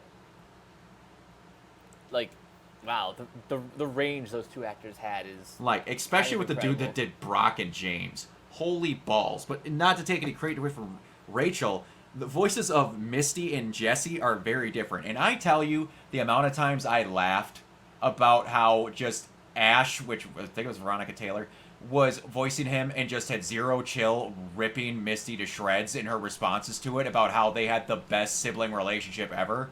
That was the shit when I was younger. There wasn't a person on earth that didn't want to be a part of that crew. And hey, guess what? My name's Brock. I was pretty inundated in Pokemon culture when I was younger. Did my parents name me after it? No, they did not. They named it after me because they both couldn't decide on a name that they liked, and then they just went into a name book until they found one that they wanted. They lasted really long because they got to the B's and then gave up. But, just, it's one of those things that you don't think about. Like, that was a really awesome person that did a lot when you were younger, and now they're gone. I'm just looking up some of the other voices that Rachel Utena. Lillis did. Yeah, she was the voice of Utena, which, ironically enough, her Japanese voice actress also died relatively young from cancer about a decade ago. The Japanese voice actor also was the first voice of Soifang in Bleach. There was another Japanese voice actor that literally just passed. The voice of Atsuko Makoto. Tanaka. Yeah, Yeah. Makoto, Lisa, Bayonetta. That honestly shocked me because she was still Yeah. regularly voice acting, and apparently she Yeah. had a private undisclosed illness. So Yeah, I mean, that just kind of, was that only really 61. kind of took my breath away this morning. Yeah. 61 is no age to die. No. I don't realize how much voice actors meant to me, like growing up watching cartoons and stuff like that. So this is one of my favorite VAs. It was definitely in a crush when you heard that. Yeah, it sucks. And it just, and it just makes me angry, for what happened to her for health, and what the Pokemon company did, deciding to do stuff in house. These people literally put anime on the map and made Pokemon into $1 billion franchise. Yeah. Mm-hmm. It is, because everyone's like, well, the Japanese are more well known. I'm like, you're gonna sit in a room and tell me that You weren't there in 1999. No, you're gonna sit there tell me in Pokemon that you weren't belting out the English opening and I would want you to B, then tell me what the Japanese opening is. Can anyone in this room tell me? Because I can't. No, because everyone knew the English version. This is one of those where you can shut your dumb whore mouth about how, well, I watch in sub, therefore I am a better form of human being because I can't understand what they're saying, and if it sounds dumb, I can't understand it in English. That is my honest-to-God feeling for anyone that's just like, English sounds really dumb in anime. Because I can then actually hear some of the stupid shit that the anime characters are saying, and I can't when it's in subbed. It's because also like super ableist too. Like, what if you have dyslexia? And I'm not gonna say it doesn't happen the other way around. I would say it happens 5% the other way around and 95% the other way around, where you act like you're the scum of the earth if you listen to one over the other. And then they say that dub listeners are the cancer of the anime community when you're the one saying that you're a superior race because you listen to it in sub. Also, it's like such a like old argument. Like, English dubs are like now down to a science. It's very rare that you get like a bad dub these days. Like, it's not like 2002 anymore. Like, get the fuck out. And my favorite part about that, whenever anyone has that argument, I'll just go, I listen to the subs because the dubs are bad. I'm like, cool, what's the last dub you watched? The old Dragon Ball Z. I'm like, in 2001? Back when they were barely doing dubs? I'm like, oh, cool, what was bad about it back then?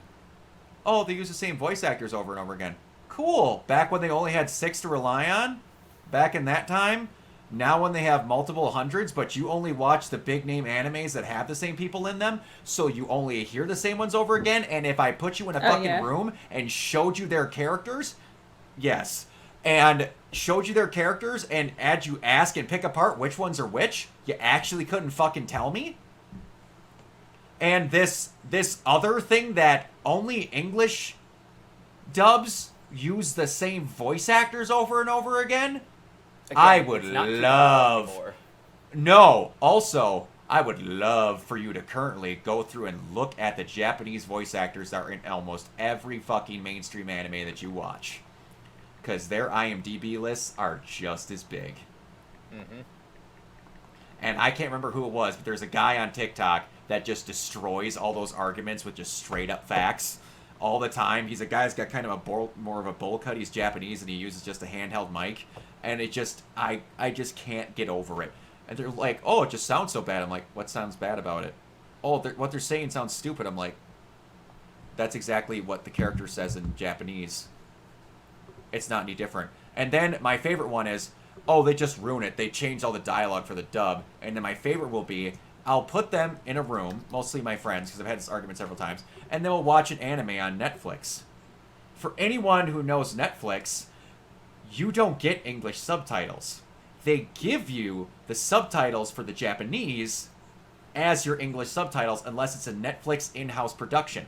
So then I'll watch it with them, the English will be being said, and then the Japanese words for the subs will be beneath it, and it's all the same outside of an or an an.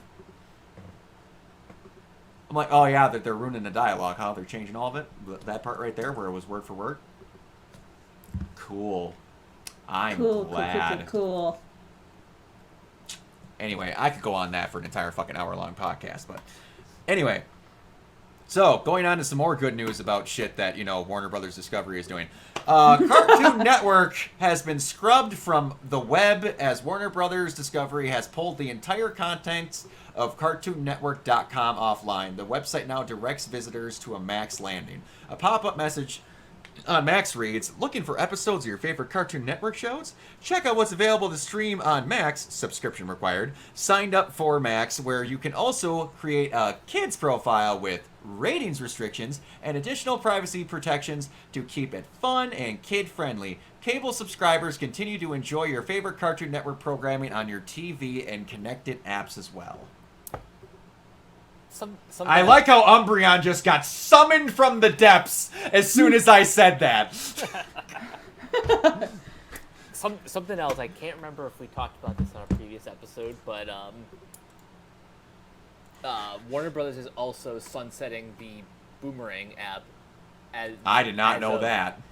Yeah, that one I'm not as shocked about because the Boomerang app, honestly, since back when it was HBO Max debuted, never really made much sense. Yeah, back then it was a little bit more redundant, but yeah, that is going away as of September 30th.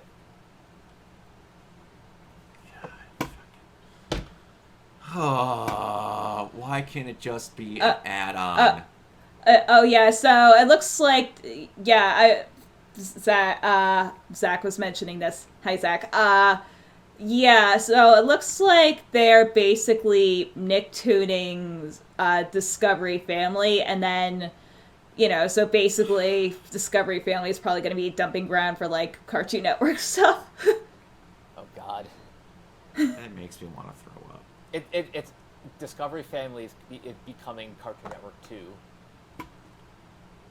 I just don't. The hub is back, Oh guys. Yeah. Man.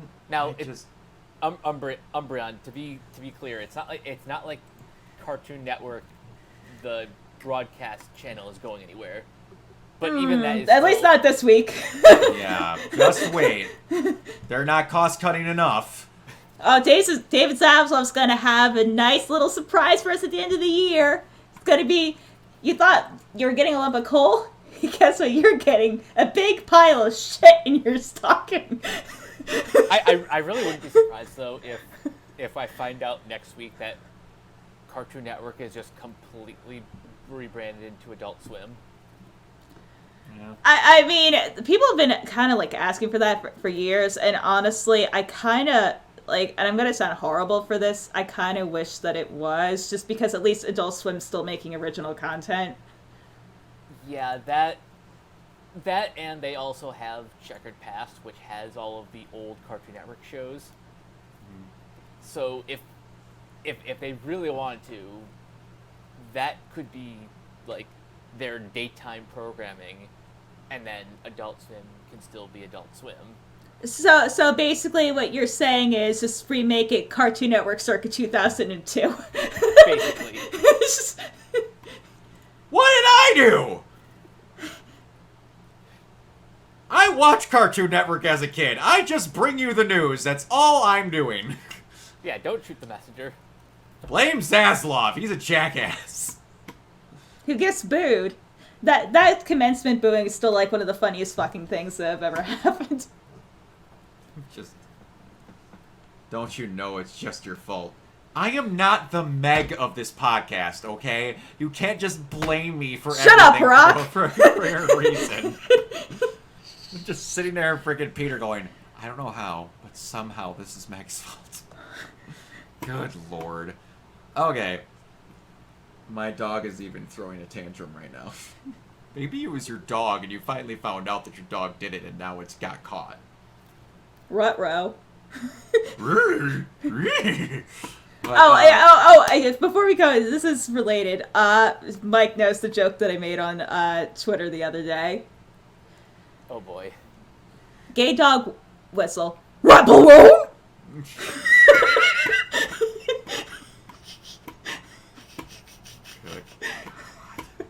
Good God. Anyway.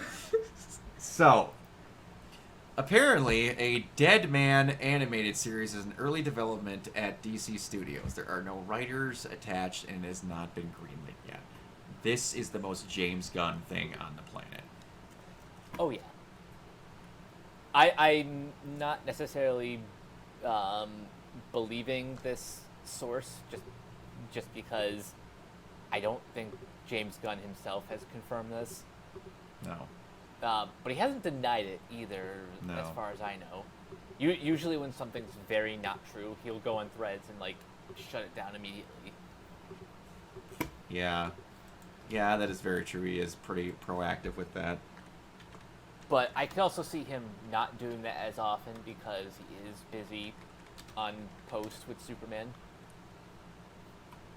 Yeah, you're not wrong. Yeah, he's not as on Twitter as much as he normally is. But, He's probably busy with posts, but the- still, a Dead Man animated series, yeah, I could see that working. oh, absolutely. Gosh damn it. Alright, anyway, so moving on from that, we have... God, I forgot about this. Alright, we got one last thing before we do casting call this week. One more thing. Paramount Television Studios is shutting down as Paramount Movies moves to lay off thousands of employees and cut its costs to upwards of $500 million. You know what? David Zabsov's breathing a sigh of relief because he's not the biggest fuck up this week. We see Zaslav and walk him off a cliff.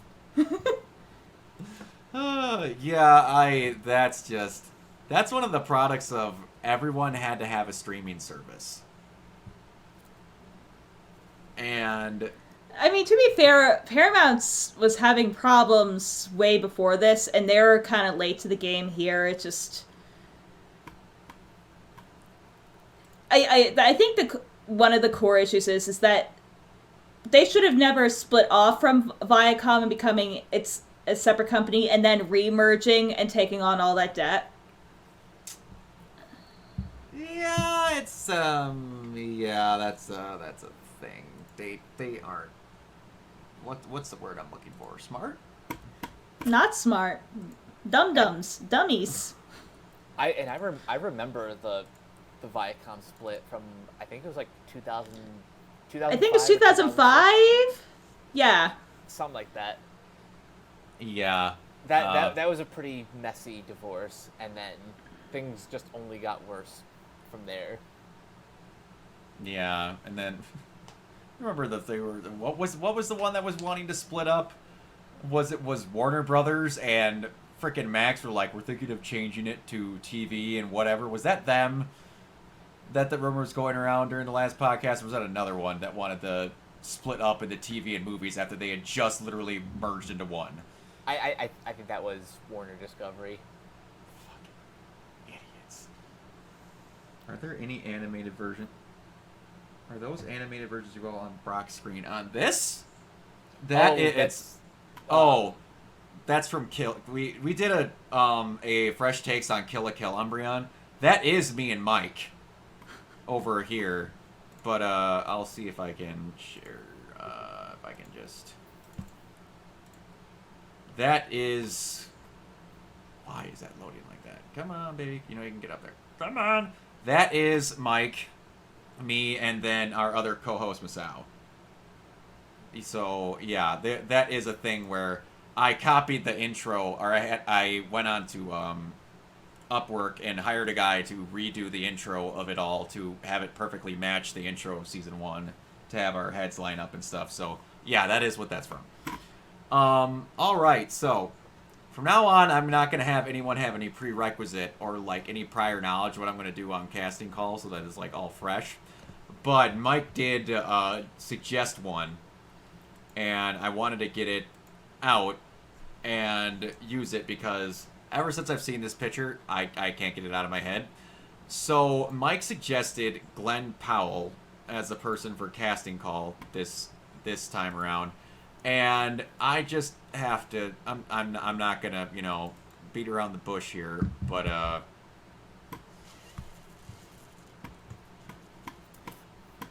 Okay. I'm not saying that the picture is directly spot on, but It's close. it's very close to being there at about the 99.9% level. All he needs to be doing is smiling and winking, and those are identical photos. But it's the same picture. Yes, this is the same picture. Just, ay. I know who Mike was going to have for a person, so I will let Mike go first. I want Glenn Powell as Oliver Queen because he's got the charm. He's got the charisma. And I don't know. I just think as much as I enjoyed Arrow for however long that show lasted, I think it was like 8 seasons. 8 seasons, baby. Minus the bad ones. But having Glenn Powell be like the more classic version of the character would be kind of amazing. And under the supervision of like James Gunn and Peter Safran, I think they can pull that version off. Now, with him being Green Arrow, would you want them to pull a do-over and get with his former cast member and have Sydney Sweeney be Black Canary? Ooh. I'm not opposed. Because I'm seeing so many memes now about the rumor that frickin' Sydney Sweeney has been picked to be Black Cat in Spider-Man 4, and everyone going, there is going to be an opportunity where where Peter Parker is going to have to choose between Mary Jane Watson and Sydney Sweeney, and he's going to make the wrong decision. And I love how they don't say Felicia Hardy, they say Mary Jane Watson and Sydney Sweeney. It's the real it's the real Euphoria season 3. Yes. I'd much rather watch that than more of Euphoria, that's for sure. And Zendaya basically, I don't blame her. She's doesn't need to do this anymore. No. Do you have anyone in mind, Bree? Monster Powell?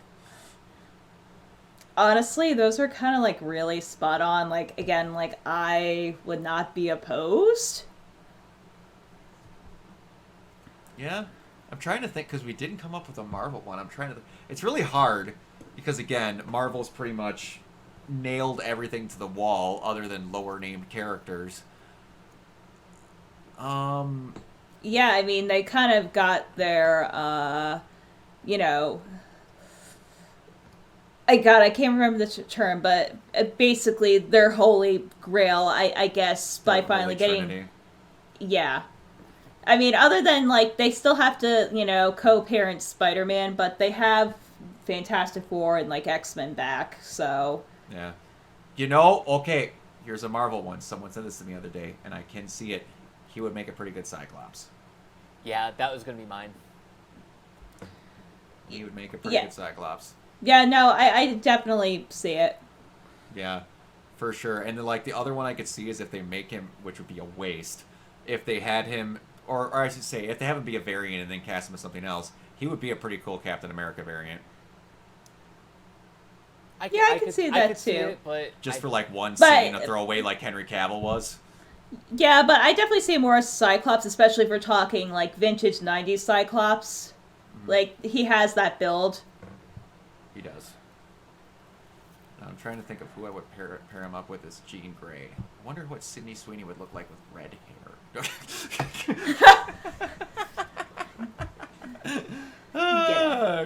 we'll just let him be Scarlett Johansson again. We'll just put Scarlett Johansson as Jean Grey. It's fine. Or he could, or like who was supposed to be Mary Jane Watson originally. I don't know if it would frickin' work, but Shailene Woodley is Jean Grey.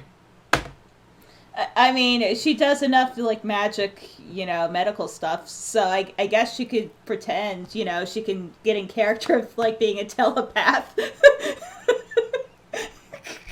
Everyone remember when she actually filmed a scene for the end of Amazing Spider-Man 2 as Mary Jane and they cut it?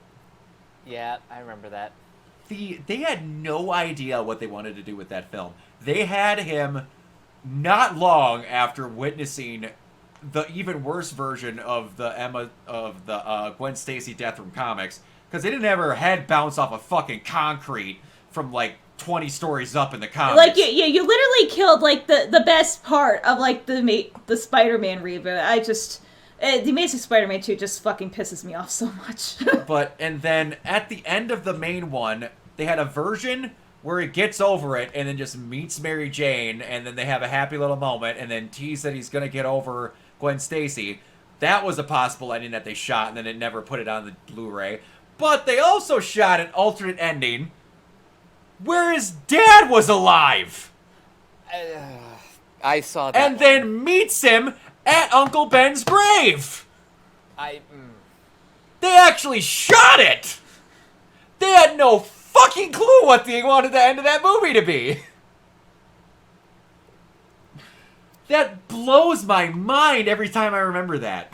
Poor Andrew Garfield. He's a little older, but shut up, Umbreon. Shut up. No, I would like a Jewish actor as Magneto. I don't know if it's that hard to find. It's not. It's really not. It's not. And I want an actual bald cripple as Xavier. No, I'm kidding! I'm kidding! No, but yes, but let the actually actor have their legs, then break them, so they have to. No, but actually that would be really cool to have a disabled actor play Xavier. That actually. I'm gonna be really honest with you. This is one of those situations where they're like, "I want this. Come up with one." I can't. And that's the problem. Mm-hmm. This might be really bad that the only thing that came to my mind is because I've been listening to the Death of Slim Shady. The first thing that came to my mind was Christopher Reeves. Oh no. You know, it's bad. I'm acknowledging that it's bad.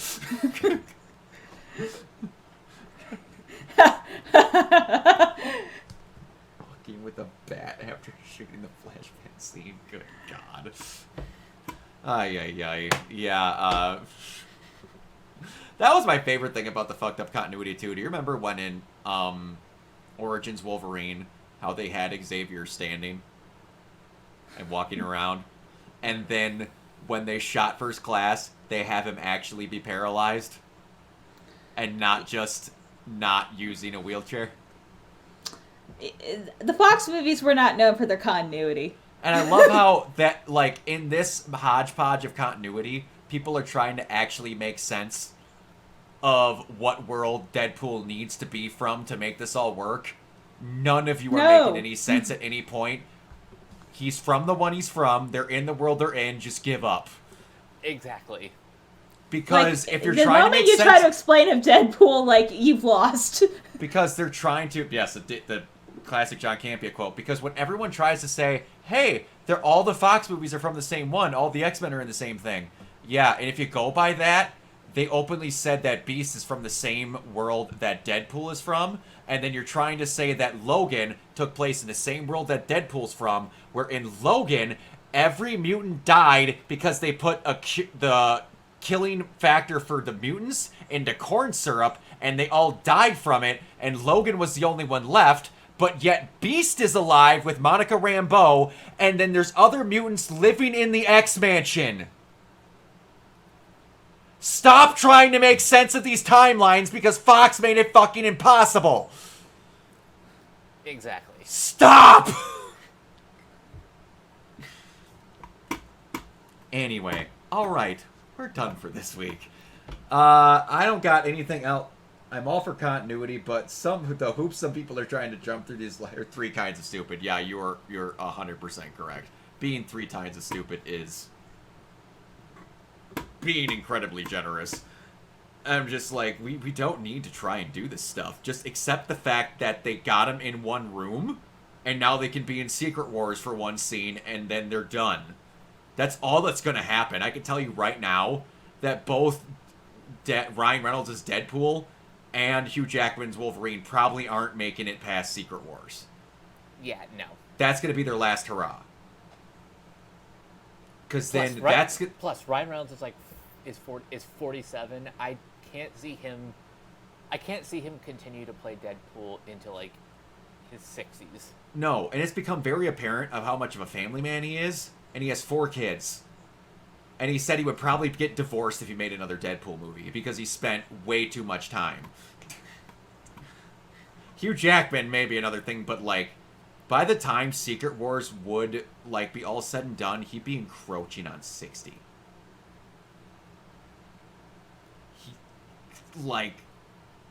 And what's going to happen is how they're going to get the X-Men is going to be whatever Secret Wars does, bringing something in at this point. Because we've already discussed that they've openly said that's how we're getting the Fantastic Four. And it would be astronomical amounts of stupid if they're actually going to say that the X-Men have just been around. And they have to do something to blow up the universe and start over. And I don't see them introducing something that makes an X gene now, and then people now become mutants. I mean, especially with everything that's going on with the universe, like, there's never been, like, not more of an excuse to, like, just hard, like, blow it the hell up and just start over. And now, keep in mind, they have openly said that mutants exist in the MCU already. Because I can't remember how it went. Oh, there was the two people that they mentioned it with. Kamala Khan had a mutation. Yep. That was activated by her bangles. So in the MCU, she is not an Inhuman, she's a mutant. She's a mutant. And then what was the other one that they Namor. said? Namor is a mutant. Yes, that was the one. So they do exist. They just aren't. They're just not the mutants. The mutants or the X-Men. Which I love that switch around with Kamala Khan, because in the comics, Kamala Khan's normally nowadays an Inhuman.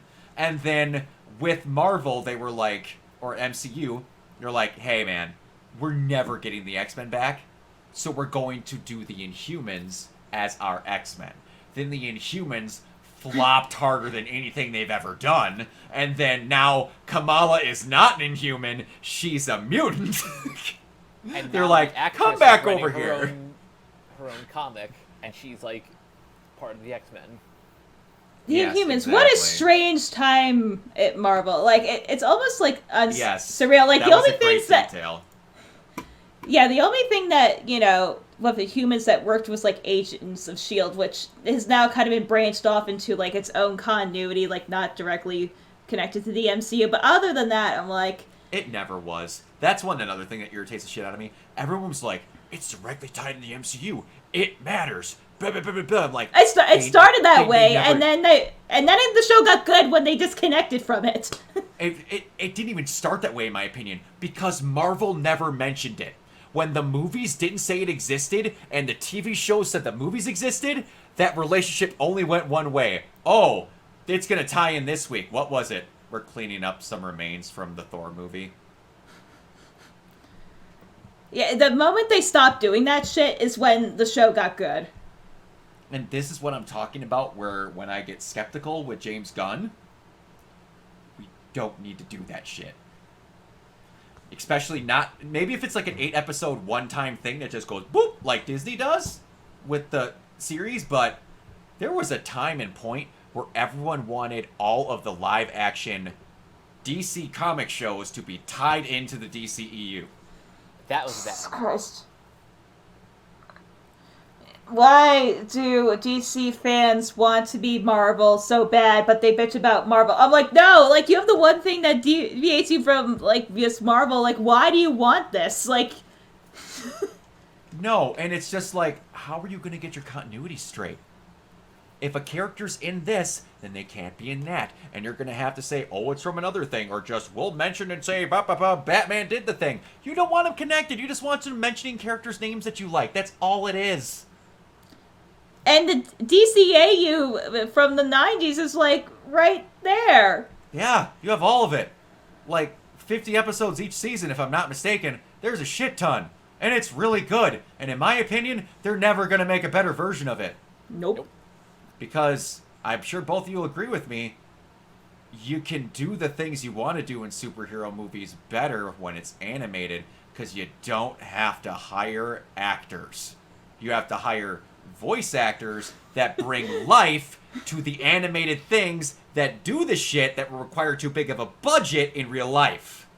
Mm-hmm. Because you can have 68 League members there and not have to pay 68 extras or whatever. You could get voice actors that can carry the bulk and make it work. like, Justice League Unlimited just literally went, you get your favorite character, you get your favorite character, you get your favorite character. All over the place. And there's random episodes where just Clayface, Sinestro, Fade, and just show up in an off episode where, like, 19 bad guys just show up, and then freaking Clayface gives him shit where Batman, like, figured out that he wasn't the Flash. He's like, how'd you know? You overplayed your part, dude. And he's like, yeah, it's too bad you didn't come without backup. Oh, I wish I would have thought of that. Oh, wait, I did. And then a garage door falls down, and half of the Justice League is behind the garage door. You just can't do that in live action. Nope.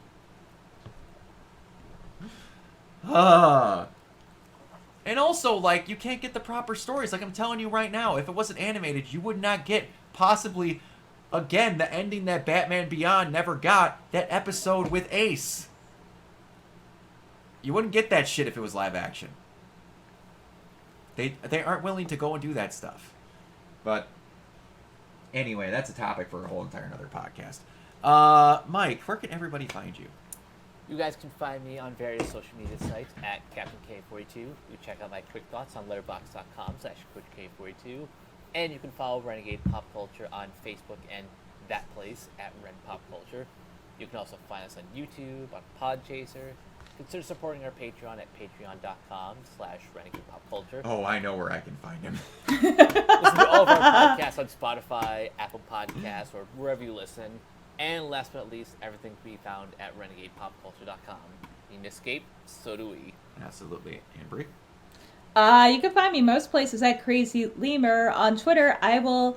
I never really explained my background actually on camera. It's a few panels from this manga that I love. The guy she was interested in wasn't a guy at all.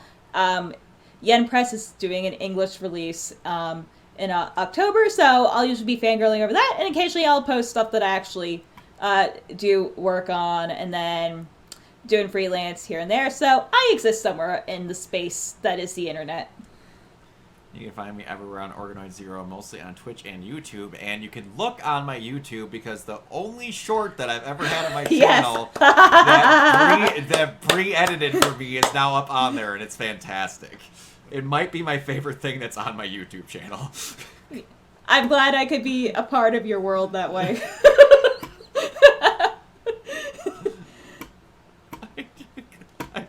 I was just like, I don't know what the fuck she's gonna do, and I don't remember what I said. I just remembered I was very mad. I honestly forgot too, and then I just I completely wung it, and also gave me an excuse to try the new plugin. So, to make editing the podcast easier, so yay! There you go, absolutely. Feel free to experiment with that shit, because that was funny. So, alright, yeah, anyone who watches it, it was me bitching about the supposed live-action Evangelion that Kiona for a hot minute thought was coming, which isn't, thank God, but... Don't manifest it, for the love of God, don't! No, y'all want something, y'all fucking lose my shit. Alright, everyone, we will see you next time. Alright, bye!